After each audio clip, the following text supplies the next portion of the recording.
जय हिंद, वंदे मातरम, भारत माता की जय। राष्ट्रवाद की बात प्रहार के साथ आप सभी का हार्दिक स्वागत है।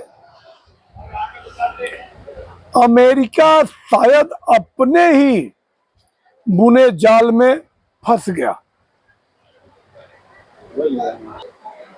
15 अगस्त को अलास्का शहर में डोनाल्ड ट्रंप और व्लादिमीर पुतिन की मुलाकात हुई और बहुत सारे विषयों पे बात हुई, मगर उस चक्रव्यूह में डोनाल्ड ट्रंप फंस गए, क्योंकि यूक्रेन के समझौते के लिए पुतिन ने कहा कि मैं बिना डेनोस्को लिए मानूंगा नहीं, और अगर हमारी शर्तें नहीं मानी गई, अब अगली मुलाकात होगी तो मॉस्को में होगी। अब मॉस्को रसिया में है। डोनाल्ड ट्रंप चले थे चाचा चौधरी बनने, मगर बुद्धू बन गए।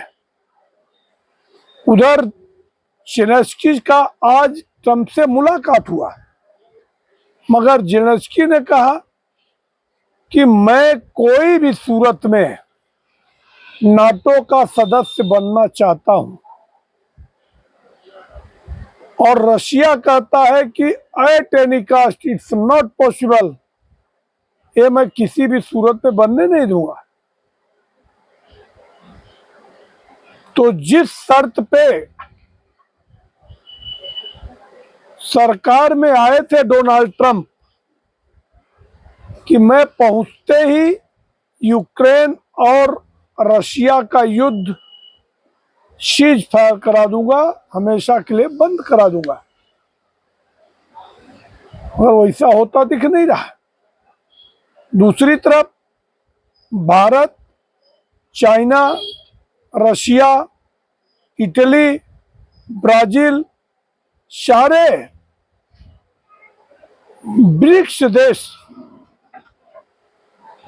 एकजुट हुए हैं, और इनकी एक ही प्लानिंग है कि जो स्टारडम अमेरिका के पास है, वो स्टारडम अब उससे छीनकर वापस रसिया को दे दिया जाए।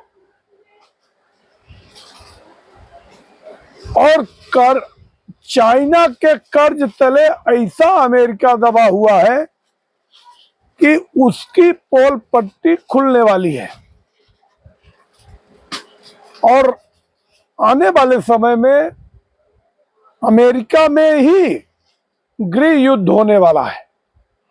मतलब जो पावर सेंटर बना है अमेरिका, और डोनाल्ड ट्रंप भी यही चाहते हैं कि अब मैं तो एक सेकेंड टाइम राष्ट्रपति बन गया हूं, इसके बाद तो मुझे बनना नहीं है।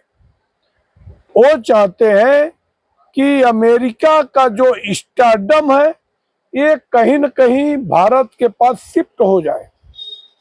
इवन अभी भारत की जो इकोनॉमी है वो 3 बिलियन इकोनॉमी है, और अमेरिका का 28 बिलियन इकोनॉमी है। तो बहुत लॉन्ग गैप है, और इस गैप को भरने में तकरीबन 10 साल तो जाएगा। मगर जो जियो पॉलिटिक्स अभी चेंज हुई है, आई थिंक 180 डिग्री करवट लिया है, उसमें भारत का पलड़ा भारी है।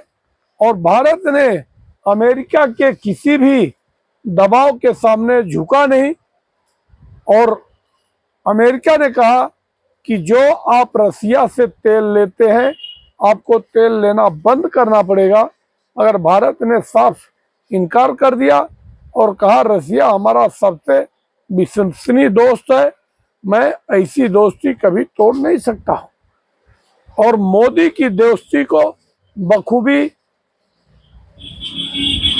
पुतिन जाके मिलने के बाद एक्सप्लेन किया और कहे कि जो टैरिफ लगाने वाला था अमेरिका 25% प्लस 25%, अब जो दवा जेनेरिक दवाई है पूरे दुनिया में सबसे सस्ती दवा भारत एक्सपोर्ट करता है। अब ये जेनेरिक दवाएं रसिया से अमेरिका जाएंगी।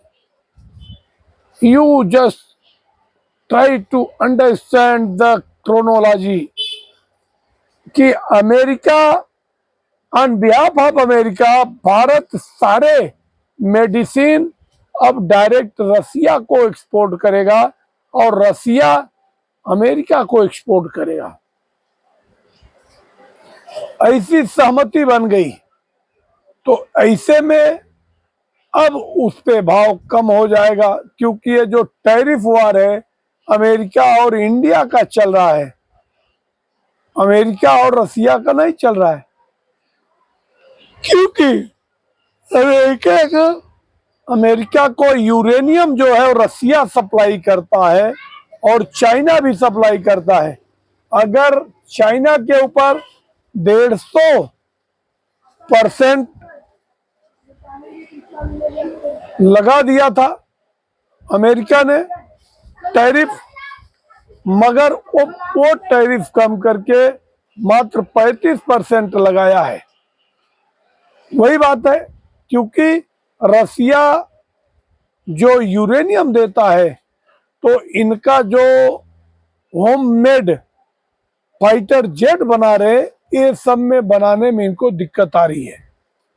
तो रसिया और चाइना दोनों के साथ भारत ने एक कूटनीतिक सामंजस्य बनाया है और अगले महीने में after 7 years Modi ji Xi Jinping से मिलने चाइना जा रहे हैं। इसको देखकर भी राष्ट्रपति डोनाल्ड ट्रंप की बेचैनी बढ़ी है। इवन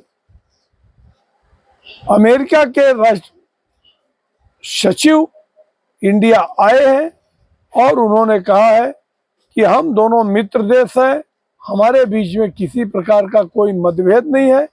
हम मिलके विश्व में जो ये अशांति फैली हुई है, क्यों भारत कहता है कि हम बुद्ध के देश के हैं, हम हमेशा शांति चाहते हैं, हमें वार पसंद नहीं है। तो अमेरिका ने भी ये रिट्रेट किया है मोदी जी की बात, और आने वाले टाइम में भारत की जो छवि है, जो जियोपॉलिटिक्स में बड़ा है, इसकी गरिमा और भी बढ़ने वाले हैं, ऐसा हमें प्रतीत हो रहा है। तो आने वाले समय में भारत खुद का पावर सेंटर बने, इस रास्ते पे नरेंद्र मोदी जी कार्य कर रहे हैं। तो आप लोगों को अगर हमारी विश्लेषण पसंद आए तो आप हमारे चैनल को सब्सक्राइब करें और अपने दोस्तों को शेयर करें।